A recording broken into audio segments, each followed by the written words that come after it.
Good morning, everyone. My name is Laura Arthur, and I'm with the City of Austin in the Watershed Protection Department. And today I wanted to give a brief talk about a project that's going on in your area. It's called the Briar Hill Flood Risk Reduction Project. So first off, I wanted to give you a brief background on how the city evaluates flooding in areas, and then give you a more specific project introduction to the area that we're looking into, and then give you a feeling for what's going to happen in the current phase that we're in, which is called the preliminary engineering phase. And then lastly, just ways that you can provide feedback to the city.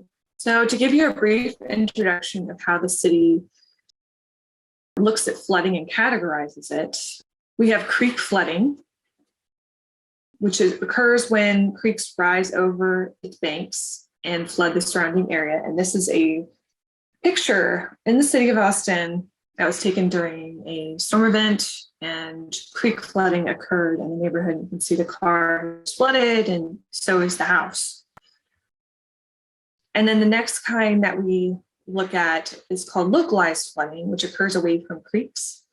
And it's due to either a lack of infrastructure or undersized infrastructure. And this, yet again, is also a real picture of localized flooding, an example of it. That's how the city looks at it. And today we're going to focus in on localized flooding because that's what this project area is considered. It's a localized flooding issue.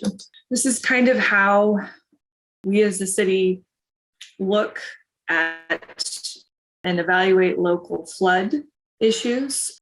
We evaluate local flooding complaints, and we get three different types or three different categories that we look at. There's building, yard, and streets, and this is local flooding complaints throughout the city of Austin. So the red dots are building flooding complaints, and the green dots are street flooding complaints, and then the yellow dots are yard. So building flooding complaints are typically water flooding gets into someone's building and causes property damage. Yard complaints are there's water in the yard and it's preventing access into or out of a house. And streets are same thing, but just flooding within the street that's preventing people from driving or making driving very difficult and impacting traffic, other types of traffic as well. So we typically see a lot of localized flooding complaints in neighborhoods built before the 1980s. Their infrastructure is usually sized for that time frame and then didn't account for the future. So that's where we tend to have the most localized flooding issues.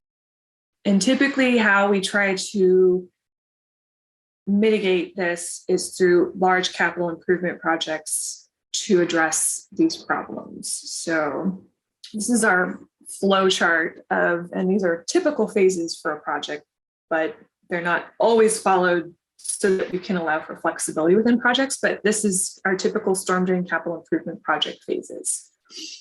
So first, there's an in-house feasibility study, and this is just to see what possible feasible designs are available for the area.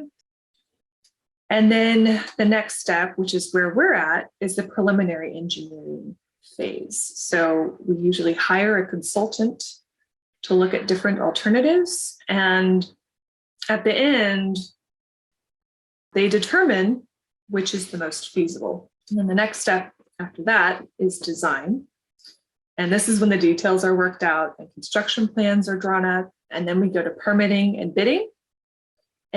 All permits have to be acquired, and then we bid to hire a contractor. We send out a request for bids to hire a contractor. And then the next step is construction, and this is when the project is built.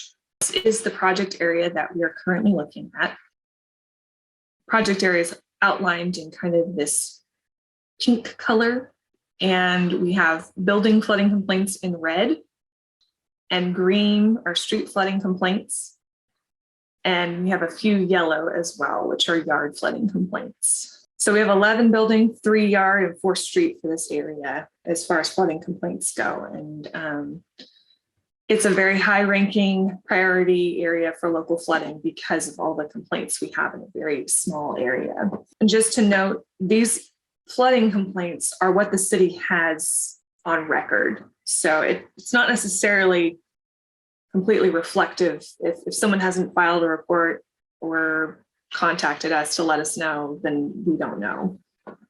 We don't know what we don't know. I just kind of wanted to draw your attention to kind of this area where Valley Hill Circle, Cedar Ridge Drive, Crooked Lane, a lot of undersized infrastructure, undersized inlets, undersized infrastructure in this area, leading to a lot of building flooding complaints right in this area. And then we also have some apartments over here on Mariposa and Valley Hill Circle. At the bottom of Valley Hill Circle, there's been building flooding complaints there in those apartment complexes. So it's a very overarching area where the flooding is occurring.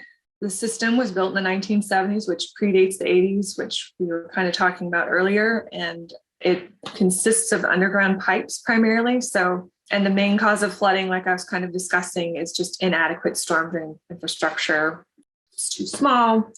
We are currently in the PER phase. And so I wanted to give you a brief overview of what we are hiring consultants to do for this phase of the project.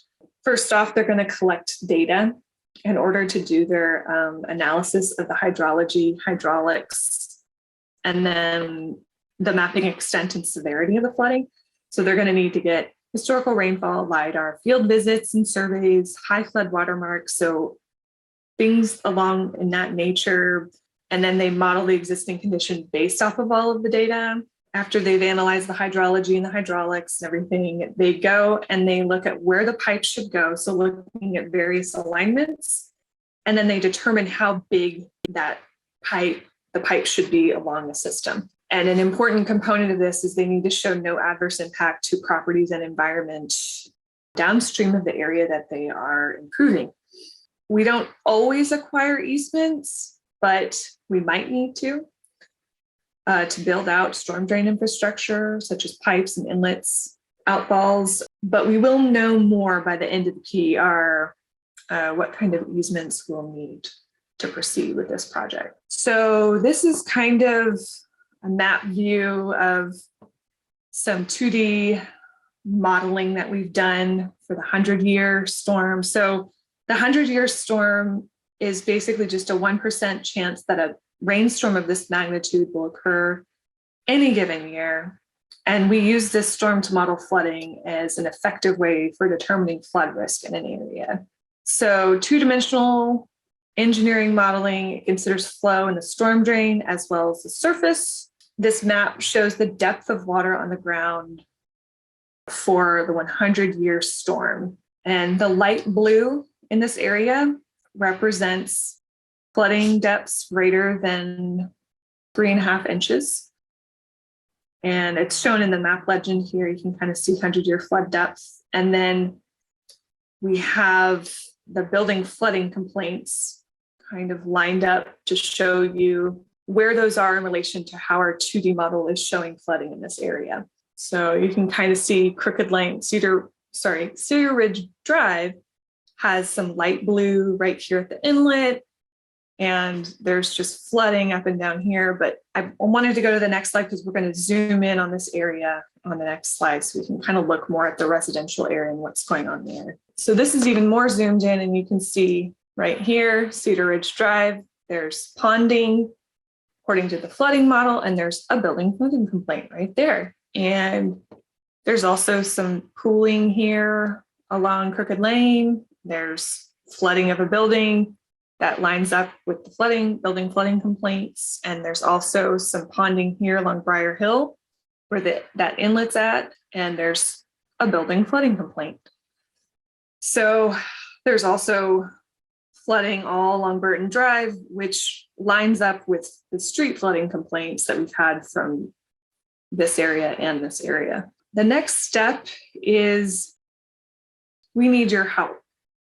We need help to design this project effectively to meet your flooding needs. If we don't have a complaint from you, we don't know whether or not your house is flooded or not. So, or if your yard is flooded, or if the street floods. Like, if you've experienced any of this, does it match with our model results? If there is a difference that you've seen that is not shown, is there a difference that you've seen that's not shown on the map? We'd love to know. If you have photos, videos, details, or stories of your flood experience, we also love to hear those as well. And there are a few ways that you can provide feedback. First off is by visiting this website here, and there should be a hyperlink to Briar Hill. And in the Briar Hill link, you should be able to go to the flooding information form and fill that out. Alternatively, we're mailing out paper surveys to you, and you can fill those out and mail them back to us. And the third option is to email information to floodpro_stormdrain@austintexas.gov right here. We'd really, really like your help with this. I think also there's going to be a website in the description of this presentation. So you can also probably look in the description and find that link. So there's also available resources to you. You can consider purchasing flood insurance. Report any flooding and drainage concerns to 311. You can either dial it on your phone, or we have a great app that you can use too. Avoid building in the drainage easements, and email floodpro@austintexas.gov for information about floodproofing. And then there's also additional resources at atxfloodsafety.com. If you have any questions or comments, feel free to email me directly or call me. My email address is laura.arthur@austintexas.gov, and my phone number is 512-974-3364. So feel free to contact me if you have any other questions or comments, and I'll be happy to answer them. And thank you for your time.